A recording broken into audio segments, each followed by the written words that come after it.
Let's go to the Mountain West. Boise State, 2.5-point favorite here in Vegas against UNLV. Total 59. I'm having this is the hardest game for me so I'll look to you for some guidance. Boise State obviously has rallied around their interim coach. And for what it's worth, we've only seen one other team in a conference championship that I found over the past 30 years with an interim coach that was in the conference championship. I mean, usually you fire a coach, you're not going to get to the conference championship, but Boise State did. Happened with Clay Helton in 2015. Is that Sark, maybe? The big guy that he took over for? I forget. But USC got to the conference championship with Helton, and then they lost to Stanford. So pretty rare that this happens. Boise State will have fans here, too. I know my guy BJ Rains organized a huge bus. There'll be a bunch of buses and people traveling down. This crowd probably 50-50. So maybe not a true home field advantage. And Boise State's definitely trending up. They're now healthier, too. There's like no injuries to note. They did lose their top receiver. They didn't let back on the team. It was a team vote. They can't really throw the ball. And Maddox Madsen, who was playing quarterback, splitting time with Taylor Green, he's out, but Green will be the starting quarterback. Most importantly, Ashton Jeanty, fully healthy. I think he's one of the best running backs in the country. And George Halani, his running mate, is now back fully healthy. Dangerous rushing attack. And you could tell all the quotes, all the people that I know associated with the Boise program, they said this team cares, and they've rallied around the firing of Avalos. I don't think that he was really well liked. But what gives me pause here with Boise is I've confirmed all that, and I can see it. But they beat New Mexico with a backup quarterback, Utah State with a pair of backup quarterbacks, and Air Force with its third-string quarterback. So how much weight can I put into it?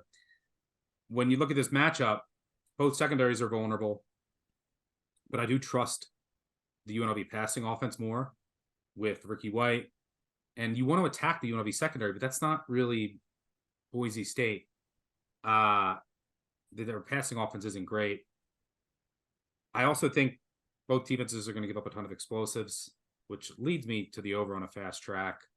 But I'm just having a really tough time just deciding how much I should buy into Boise, because I know that it's true. I know they've rallied, but they played 3 dumpsters with backup quarterbacks.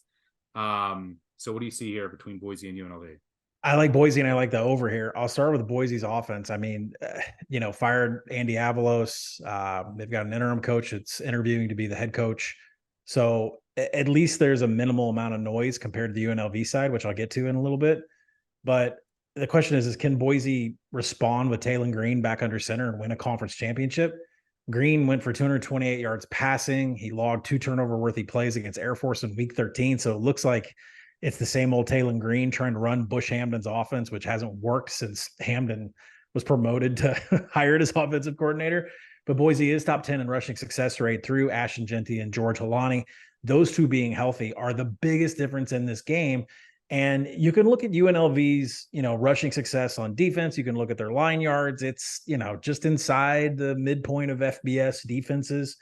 But really what this comes down to is the fact that Jeanty has 41 targets on this season. They're all wheel routes and bubble screens left, screens right, lined up out and flats. It doesn't matter. They find ways to get him the ball behind the line of scrimmage through the air, and it just completely tears defenses up.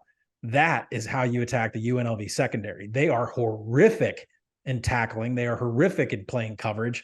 And that is where Ashton Jeanty is the best player in this game. George Halani isn't too far behind.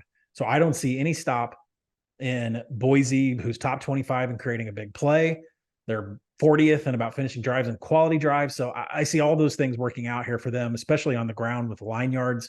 They're going to be able to dominate the line of scrimmage. Now, when you go to the other side, I like the over because UNLV can do a lot of the same stuff. Now, Brennan Marion is being interviewed for other jobs. He interviewed for the San Diego State job. Barry Odom is interviewing for other jobs. Some Power 5 teams are looking for him. So there's a lot more noise going on with the coaching staff, believe it or not. I know there's an interim on Boise's side, but there is more noise going on with UNLV. Now, the go-go offense that Marion runs is beautiful. Teams are forced to load the box against 12, 21, 22 personnel where formations are always trying to get at least 3 players in the backfield with the quarterback. Now, they did switch to quarterback Jaden Maeva.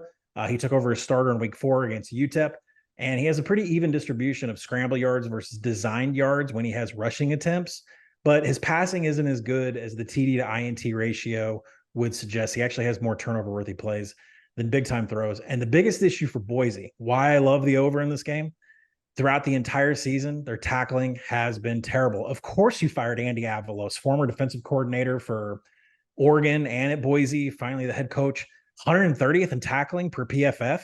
If you go and look at how many broken tackles allowed, they're 116th. I expect explosives from UNLV against a defense. It's top 80 in EPA allowed. Boise Ricky allows White should have a explosives. huge day. No one Yeah. cover it. Yeah. The problem is I think the UNLV defense is worse. And I think Ashton Genty is the best player in this game by far.